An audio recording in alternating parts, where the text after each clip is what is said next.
Assalamualaikum warahmatullahi wabarakatuh. Saya Andi Muhammad Ridho Ramadana dengan NPM S01 2020-017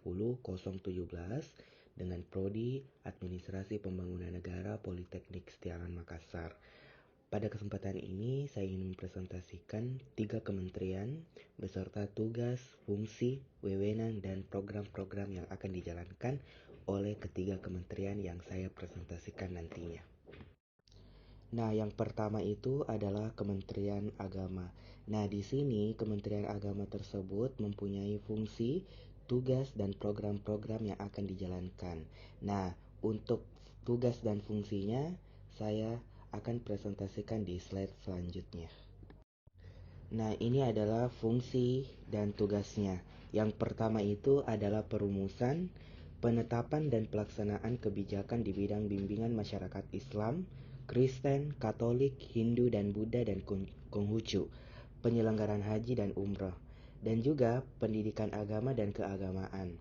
Dan yang poin kedua adalah tugas dan fungsinya adalah koordinasi pelaksanaan tugas, pembinaan, dan pemberian dukungan administrasi kepada seluruh unsur organisasi di lingkup Kementerian Agama. Nah, yang ketiga adalah pengelolaan barang, milik atau kekayaan negara yang menjadi tanggung jawab Kementerian Agama. Nah, di sini maksudnya kekayaan negara yang harus menjadi tanggung jawab Kementerian Agama. Dan yang keempat adalah pengawasan atas pelaksanaan tugas di lingkup Kementerian Agama. Dan yang kelima adalah pelaksanaan bimbingan teknis dan supervisi atas pelaksanaan urusan Kementerian Agama di daerah.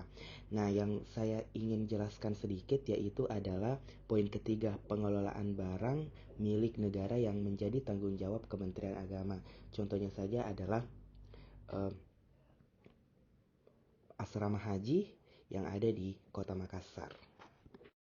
Nah, ini adalah lanjutan dari tugas dan fungsi. Selanjutnya yaitu adalah pelaksanaan kegiatan teknis dari pusat sampai ke daerah. Dan yang kedua adalah pelaksanaan pendidikan, pelatihan, dan juga pengembangan di bidang agama dan keagamaan.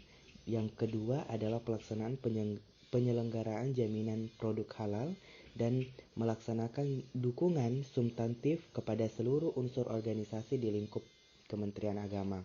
Dan yang terakhir adalah Kementerian Agama mempunyai tugas menyelenggarakan urusan pemerintah di bidang agama untuk membantu Presiden dalam menyelenggarakan pemerintah negara. Nah, seperti kita lihat bersama, di sini ada 6 program Kementerian Agama yang menjadi prioritas Kementerian Agama RI. Yang pertama itu adalah menguatkan modernisasi beragama. Dan yang kedua adalah transformasi digital. Dan yang ketiga adalah revitalisasi KUA. Keempat, Cyber Islamic University. Dan yang kelima adalah Kemandirian Pesantren. Dan yang keenam, Regulistin Index. Nah, keenam program yang dijalankan oleh Kementerian Agama ini adalah menjadi prioritas Kementerian Agama untuk membantu Presiden dalam menyelenggarakan pemerintah negara. Nah, di sini adalah wewenang. Kementerian Agama mempunyai 2 wewenang. Yang pertama adalah Kementerian Agama berada di bawah tanggung jawab Kepala Negara, yaitu dalam hal ini Presiden. Jadi Kementerian Agama bertanggung jawab kepada Presiden. Dan yang kedua adalah Kementerian Agama dipimpin oleh Menteri yang dipilih langsung oleh Kepala Negara, dalam hal ini Presiden. Kementerian Agama mempunyai tugas menyelenggarakan urusan pemerintah di bidang agama untuk membantu Presiden dalam menyelenggarakan pemerintahan negara. Selanjutnya, kementerian kedua adalah Kementerian Sosial. Dan di sini saya mengambil Kementerian Sosial. Nah, tugas, wewenang, dan program-programnya yang akan dijalankan oleh Kementerian Sosial akan saya jelaskan di slide selanjutnya. Di sini, tugas dan fungsi berdasarkan Perpres Peraturan Presiden Nomor 46 Tahun 2015 mengenai Kementerian Sosial yang dinyatakan bahwa Kementerian Sosial mempunyai tugas menyelenggarakan urusan di bidang rehabilitasi, jaminan sosial, pemberdayaan sosial, perlindungan sosial, dan penanganan fakir miskin untuk membantu Presiden dalam menyelenggarakan pemerintah di bidang sosial. Nah, di sini ada beberapa poin yang harus kita ambil bahwa di dalam peraturan Presiden sudah tertuang bahwa Kementerian Sosial mempunyai tugas yaitu rehabilitasi sosial, jaminan sosial, pemberdayaan sosial, dan perlindungan sosial, dan penanganan fakir-fakir miskin yang ada di negara kita. Jadi, yang menangani fakir miskin tersebut adalah Kementerian Sosial, rehabilitasi sosial, perlindungan, dan masyarakatan itu adalah tugas dari Kementerian Sosial. Nah, itu tadi tugas dan fungsi dari Kementerian Sosial. Di sini adapun wewenang yang dimiliki oleh Kementerian Sosial dalam melaksanakan tugas sebagaimana dimaksud di atas, di slide selanjutnya, di slide sebelumnya maksudnya, Kementerian Sosial menyelenggarakan fungsi-fungsi atau wewenang sebagai berikut, yaitu perumusan, penetapan, dan pelaksanaan kebijakan di bidang rehabilitasi, jaminan sosial, pemberdayaan sosial, dan perlindungan sosial, dan penanganan fakir miskin. Nah, jadi Kementerian Sosial tersebut merumuskan sebuah kebijakan yang akan diimplementasikan pada saat program-program tersebut akan dilaksanakan. Contohnya yaitu perlindungan sosial dan penanganan fakir miskin juga menjadi wewenang dari Kementerian Sosial untuk melaksanakan kebijakan. Maksudnya kebijakan apa yang dikeluarkan oleh kementerian untuk menangani fakir-fakir miskin agar tidak terjadi kemiskinan. Dan yang kedua adalah bagaimana caranya agar pemerintah dalam hal ini Kementerian Sosial memperdayakan sosial.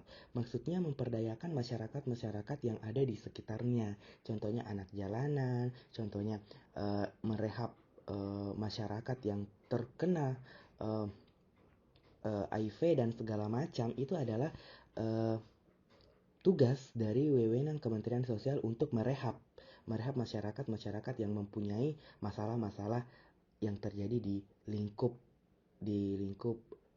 masyarakat. Yang kedua adalah penetapan kriteria dan data fakir miskin dan orang-orang tidak mampu, menetapkan standar asuransi kesehatan. Nah, di sini tugasnya juga Kementerian Sosial yaitu bagaimana dia mendata survei ke lapangan untuk mendata orang-orang yang tidak mampu dan menetapkan standar asuransi kesehatan. Nah, dia juga mempunyai wewenang untuk asuransi kesehatan masyarakat di bidang sosial begitu. Dan yang ketiga adalah asuransi kesehatan sosial diselenggarakan untuk melindungi warga negara yang tidak mampu membayar premi agar mampu memelihara dan mempertahankan taraf kesejahteraan sosialnya. Dan yang kedua adalah asuransi kesejahteraan sosial diberikan dalam bentuk bantuan iuran oleh pemerintah. Nah, di sini juga ada dua menjadi wewenang dari Kementerian Sosial, yaitu adalah asuransi kesejahteraan dalam hal ini memelihara dan mempertahankan taraf kesejahteraan sosial. Dan yang kedua ada juga bentuk iuran oleh pemerintah yang diberikan oleh masyarakat. Itu sebagai tugas dari pemerintah dalam hal ini Kementerian Sosial. Nah, kita lanjut, yaitu adalah program yang dilaksanakan oleh Kementerian Sosial. Yang pertama itu adalah bantuan korban bencana alam, misalnya tanah longsor, tsunami, dan segala macam. Itu adalah tugas dari Kementerian Sosial dalam bencana alam. Dan yang kedua, bantuan sosial korban bencana sosial yang disebabkan oleh manusia seperti banjir dan segala macam, itu juga sebagai bentuk kepedulian Kementerian Sosial dalam program-programnya. Dan yang ketiga adalah bantuan sosial korban tidak kekerasan dan pekerja migran. Dan yang keempat, pengumpulan dan pengelolaan sumber daya sosial, jaminan sosial, dan bantuan tunai bersyarat, yaitu PKH. Jadi itu adalah bentuk kepeduliannya Kementerian Sosial untuk mengimplementasikan program-program yang ada di yang maksudnya yang dia bikin begitu. Jadi program ini dibikin agar Kementerian Sosial mampu membantu Presiden dalam menyelenggarakan pemerintah yang ada di Indonesia.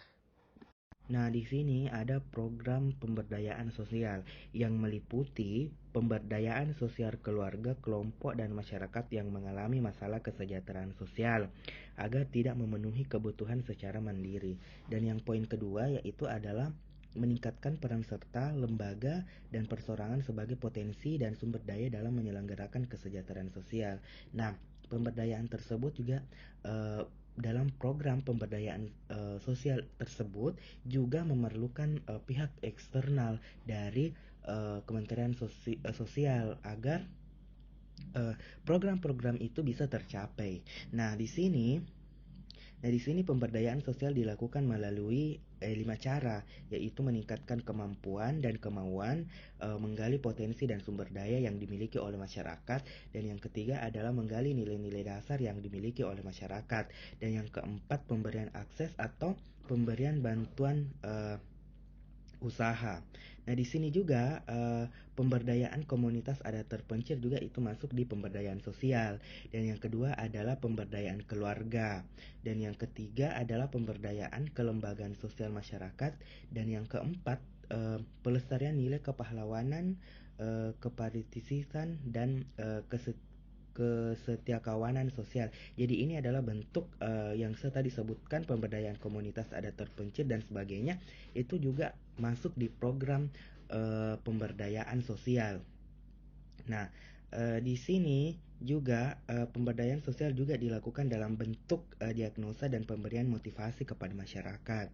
Dan yang kedua adalah pelatihan keterampilan, mendampingi masyarakat, dan yang keempat pemberian stimulasi modal, maksudnya modal usaha oleh Kementerian Sosial kepada masyarakat. Dan yang kelima adalah peningkatan akses pemasaran hasil usaha. Jadi bagaimana juga Kementerian Sosial memberikan juga modal sekaligus juga mempromosikan hasil-hasil UMKM yang dihasilkan oleh masyarakat. Dan yang keenam yaitu adalah supervisi dan advokasi sosial. Sebagai advokasi sosial, jadi program pemberdayaan sosial juga ini mampu memberikan juga advokasi hukum kepada masyarakat. Dan yang ketujuh adalah penguatan keserasian sosial. Kedelapan penataan lingkungan dan bimbingan berkelanjutan. Nah, program selanjutnya yaitu adalah program rehabilitasi sosial.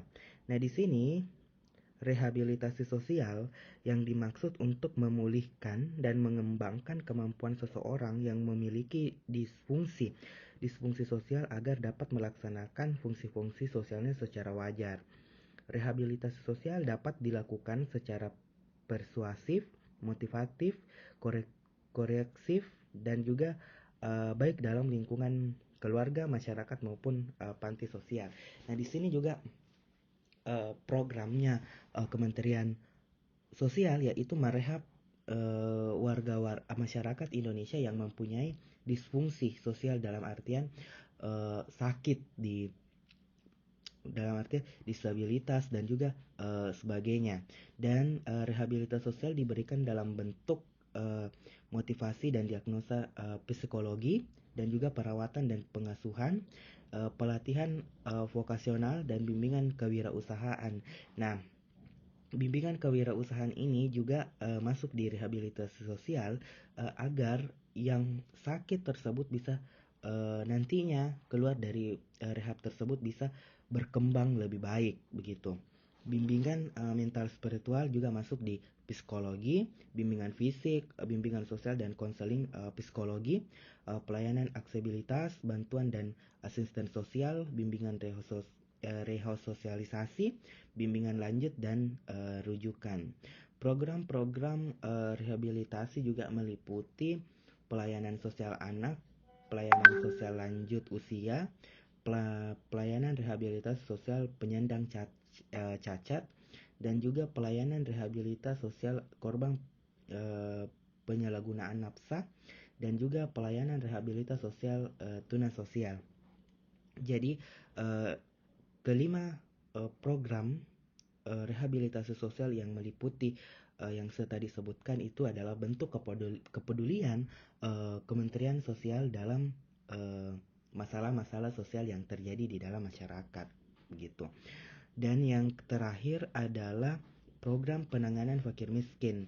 Program fakir miskin ini meliputi program Keluarga Harapan yang bisa disebut PKH yang baru-baru diluncurkan oleh Kementerian Sosial waktu Covid, yaitu adalah Keluarga Harapan PKH. Dan yang kedua adalah kelompok usaha bersama melalui pemberdayaan keluarga sangat miskin atau bisa disebut KSM maupun di lingkup perkotaan maupun perdesaan. Dan yang ketiga adalah pelayanan sosial usaha terlantar. Yang keempat rehabilitasi sosial penyandang disabilitas atau bisa disebut RSPD. Dan selanjutnya itu adalah program perlindungan sosial anak yang bisa disebut PPSA. Dan juga program yang diluncurkan oleh Kementerian Sosial pada tahun 2013 yaitu adalah program bantuan langsung sementara masyarakat atau bisa disebut BLSM. Dan juga di tahun 2014 tersebut Kementerian dalam hal ini Kementerian Sosial program Simpan Keluarga Sejahtera atau bisa disebut PSKS. Dan yang terakhir adalah bantuan beras miskin atau raskin. Nah, itu tadi adalah sebuah program yang dilakukan oleh pemerintah, dalam hal ini Kementerian Sosial, dalam menangani fakir-fakir miskin. Jadi kebijakannya yaitu adalah Keluarga Harapan, memberikan bantuan beras miskin kepada orang-orang yang tidak mampu. Itu adalah sebuah kebijakan sebuah kebijakan program yang dilakukan oleh Kementerian Sosial. Yang terakhir yaitu adalah Kementerian Pariwisata, Ekonomi, dan Kreatif. Nah, tugas dan fungsi dan beserta program-program yang dilaksanakan oleh Kementerian Pariwisata dan Ekonomi Kreatif nanti saya akan presentasikan di slide selanjutnya. Nah, di sini adanya tugas dan fungsi. Tugas fungsi utama Kementerian Pariwisata dan Ekonomi Kreatif adalah menyelenggarakan urusan pemerintah di bidang pariwisata dan ekonomi kreatif untuk membantu Presiden dalam menyelenggarakan pemerintah negara. Nah, kementerian tersebut ini dibawa naungan oleh Bapak Sandiaga Uno. Nah, di sini juga terdapat wewenang ataupun fungsi yang dilakukan oleh Kementerian Pariwisata dan Ekonomi Kreatif. Perumusan dan penetapan kebijakan di bidang pariwisata ekonomi kreatif itu adalah tugas dari Kementerian Pariwisata dan Ekonomi Kreatif. Menetapkan, melaksanakan kebijakan teknis pengembangan sumber daya, kelembagaan, dinasti, infrastruktur, industri, investasi, pemasaran, itu juga masuk di Kementerian Pariwisata dan Ekonomi Kreatif. Produk wisata dan penyelenggaraan kegiatan itu juga sebagai bentuk kepeduliannya, dan juga serta ekonomi digital dan produk-produk kreatif di bidang pariwisata ekonomi kreatif. Dan juga kementerian ini koordinasi dan sinkronisasi pelaksanaan kebijakan di bidang pariwisata ekonomi dan juga penyusunan norma, standar, prosedur, tata cara dalam dan kriteria di bidang pariwisata ekonomi kreatif sesuai ketentuan perundang-undangan, pelaksanaan bimbingan teknis, supervisi di bidang pariwisata dan ekonomi kreatif sesuai ketentuan peraturan perundang-undangan, penyusunan rencana induk pengembangan kepariwisataan nasional dan rencana induk ekonomi kreatif, dan juga pengelolaan data sebagai informasi di bidang pariwisata ekonomi kreatif, membimbing, membina dan pemberian dan pelaksanaan dukungan secara administrasi dan substantif kepada seluruh unsur organisasi di lingkup kementerian, badan-badan Kementerian Ekonomi Kreatif.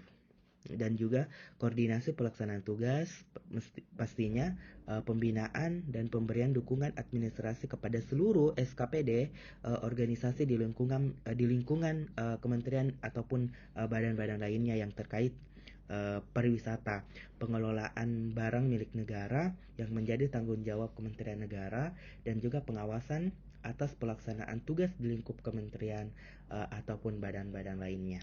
Itu adalah tugas dari Kementerian Ekonomi Pariwisata dan maksudnya Kementerian Pariwisata dan Ekonomi Kreatif. Nah, di sini ada 6 program yang menjadi prioritas dari Kementerian Pariwisata dan Ekonomi Kreatif. Sebelumnya itu, saya ingin mempresentasikan juga mengenai peraturan Presiden dengan nomor 69 tahun 2019 tentang Kementerian Pariwisata dan Ekonomi Kreatif telah mengubah Kementerian Pariwisata pada Kabinet Kerja menjadi Kabinet Pariwisata dan Ekonomi Kreatif dalam Kabinet Indonesia Maju periode 2019-2020. Kemenparekraf RI berada di bawah dan bertanggung jawab kepada Presiden dalam membantu Presiden dalam menyelenggarakan urusan pemerintah di bidang pariwisata pastinya, dan juga Kementerian Pariwisata memiliki visi menjadikan Indonesia sebagai negara tujuan pariwisata kelas dunia. Untuk itu, Kemenparekraf memiliki misi mengembangkan dinasti pariwisata kelas dunia dan melakukan pemasaran dengan berorientasi kepada wisatawan. Selain itu, Kemenparekraf juga fokus pada pengembangan lingkungan dan kapasitas industri pariwisata di Indonesia yang berdaya saing tertinggi. Sementara itu di bidang ekonomi kreatif, sektor yang disebut menjadi tulang punggung negara, Kemenparekraf memiliki tugas untuk berkoordinasi atau bekerja sama antara para investor dengan antara para inventor dengan investor. Begitu, dan juga Kemenparekraf juga memperkuat kemampuan industri kreatif untuk bersaing dengan produk-produk ekonomi kreatif impor serta mempromosikan berbagai jenis produk ekonomi kreatif di Indonesia sehingga mampu mendorong tumbuhnya pelaku ekonomi kreatif lainnya yang dapat mendukung ekonomi regional dan nasional. Itu pengantar sedikit. Nah, langsung saja kita masuk di bantuan insentif pemerintah atau bisa disebut BIP. Program pertama yang dilakukan adalah dengan memberikan bantuan berupa jaringan pengaman usaha atau bisa disingkat JPU sebesar 8 miliar yang dialokasikan kepada 790 penerima dengan masing-masing mendapatkan insentif sebesar 10 juta. Jadi ini adalah bentuk kepedulian dari Kemenparekraf kepada bantuan kepada seluruh masyarakat yang memiliki usaha. Dan yang kedua adalah Penfilm. Program Penfilm merupakan rangkaian kegiatan yang merupakan bagian dan program pemulihan ekonomi nasional yang bertujuan untuk menguatkan aspek dan subsidi perfilman nasional khususnya pada kondisi pandemi 2019. Dalam hal ini, Pak Sandiaga Uno mengungkapkan bahwa program ini ditujukan untuk mendorong produksi film nasional dan menghasilkan film-film yang berkualitas sehingga menjadi sebuah magnet bagi masyarakat untuk kembali ke bioskop sekaligus mendorong kecintaan masyarakat terhadap film nasional.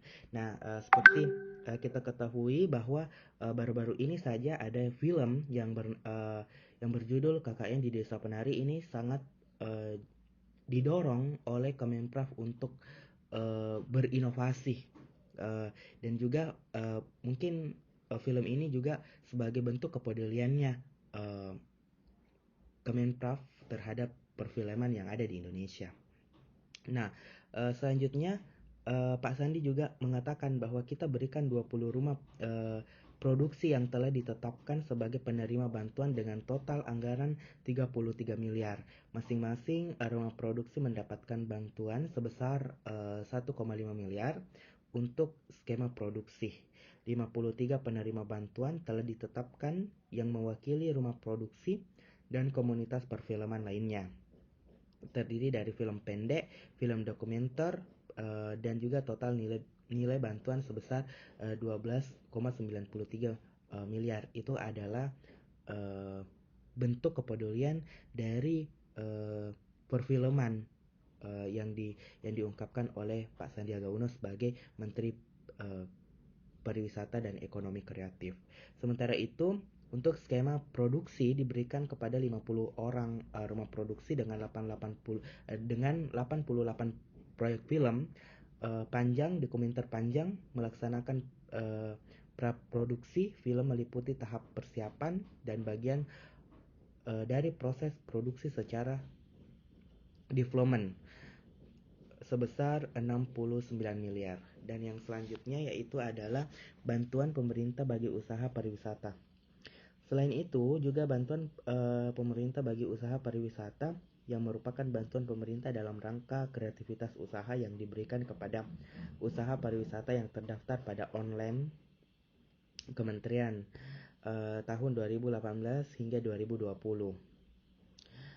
Kata Pak Sandiaga Uno, BPU ini kita berikan kepada 518 usaha pariwisata yang terdiri dari 6 jenis usaha meliputi hotel, homestay, pondok wisata, penyediaan akomodasi jangka pendek, dan juga aktivitas agen perjalanan wisata, aktivitas biro perjalanan wisata, dan juga spa. Masing-masing penerima mendapatkan sebesar 1,5 juta. Dan yang selanjutnya adalah reaktivitas industri pariwisata dan fasilitas nakes atau bisa disebut PENNAKES.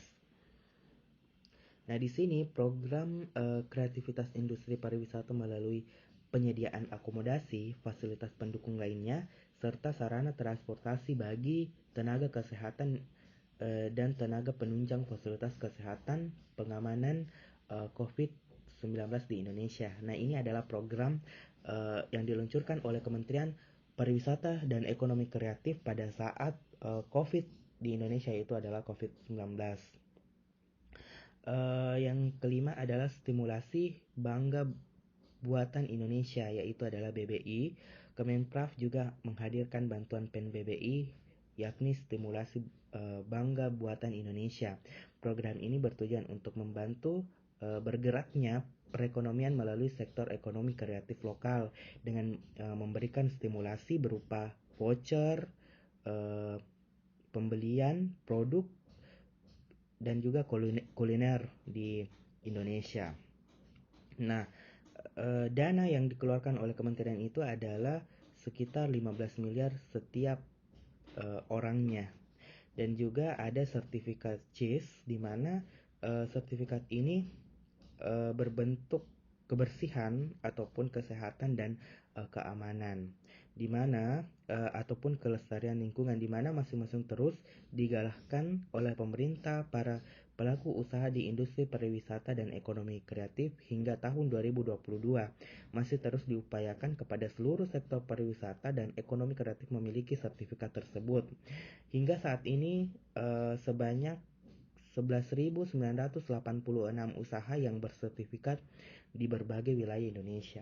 Jadi sertifikat ini diberikan kepada kementerian, kepada pelaku usaha mempunyai kriteria, yaitu adalah kesehatan, kebersihan, keamanan, dan kelestarian lingkungan. Itu adalah kriteria agar mendapatkan sertifikat CIS tersebut.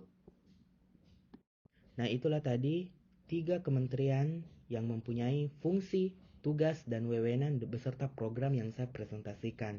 Lebih dan kurangnya mohon dimaafkan. Wabillahi taufiq wal hidayah. Assalamualaikum warahmatullahi wabarakatuh. See you next time.